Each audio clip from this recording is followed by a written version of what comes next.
Hi,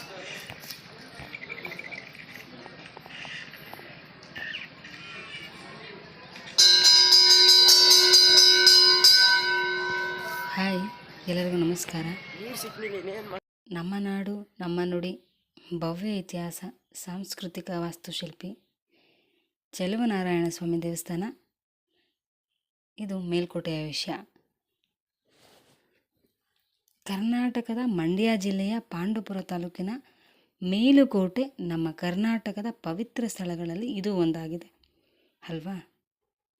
ಇದಕ್ಕೆ ಮತ್ತೊಂದು ಹೆಸರು ಕೂಡ ಇದೆ, ಯಾದಗಿರಿ, ಯಾದವಗಿರಿ, ಯದುಶೈಲಿ ಎಂದು ಕೂಡ ಇದನ್ನು ಕರೀತಾರೆ. ಇವತ್ತು ಟೆಂಪಲ್ ರೌಂಡ್ ಐತಿಹಾಸಿಕವಾಗಿ, ಪೌರಾಣಿಕವಾಗಿ, ಒಂದು ಸಾಹಿತ್ಯವಾಗಿ ಬೆಳೆದು ಮೇಲುಕೋಟೆಯಲ್ಲಿ ಬೆಟ್ಟದ ಮೇಲಿನ ಯೋಗ ನರಸಿಂಹ ದೇವಾಲಯ, ರಾಯಗೋಪುರ, ಅಕ್ಕ ತಂಗಿಯ ಕೊಳ, ಭುವನೇಶ್ವರಿ ಮಂಟಪ, ಸುಂದರ ಪುಷ್ಕರಣಿ ನೋಡೋದಕ್ಕೆ ಕಣ್ಮನ ಎರಡು ಸೆಳೆಯುತ್ತೆ. ಇನ್ನು ಚೆಲುವನಾರಾಯಣ ಸ್ವಾಮಿ ಬಗ್ಗೆ ವರ್ಣಿಸಬೇಕು ಅಂದರೆ ಪದಗಳೇ ಇಲ್ಲ.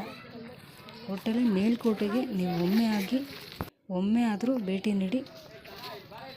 ಆ ನೆನಪು ಹಲವು ದಿನಗಳಾದರೂ ನಿಮ್ಗೆ ಹಾಗೇ ಇರುತ್ತೆ. ನೀವು ಮೆಲ್ಕು ಹಾಕ್ತಾ ಇರ್ಬೋದು ಅದನ್ನು, ಅದರಲ್ಲಿ ಸಂಶಯನೇ ಇಲ್ಲ. ಇವತ್ತೇನು ಟೆಂಪಲ್ ರೌಂಡ್ ಅಂದ್ಕೊಂಡ್ರಾ? ಅದಕ್ಕೆ ನಾವು ಟೆಂಪಲ್ಗೆ ಏನಕ್ಕೆ ಹೋಗ್ತೀವಿ? ನಮ್ಮ ಮುಂದಿನ ದಿನಗಳು ಚೆನ್ನಾಗಿರಲಿ ಅಂತ ಅಲ್ವಾ. ಜೀವನಕ್ಕಿಂತ ಮುಖ್ಯವಾದದ್ದು ಯಾವುದೂ ಇಲ್ಲ.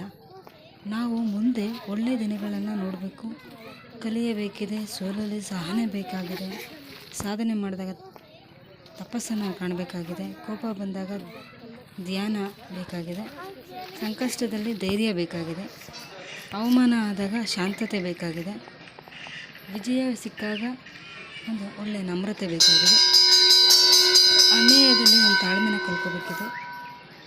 ನಮ್ಮ ಬದುಕು ಬಂಗಾರವಾಗಲಿ ಅಂತ ತಾನೇ ನಾವು ದೇವಸ್ಥಾನಕ್ಕೆ ಹೋಗಿ ಬರ್ತೀವಿ. ಇದು ಇವತ್ತಿನ ಮೇಲುಕೋಟೆಯ ವಿಷಯ. ಒಳ್ಳೆಯದಾಗಲಿ.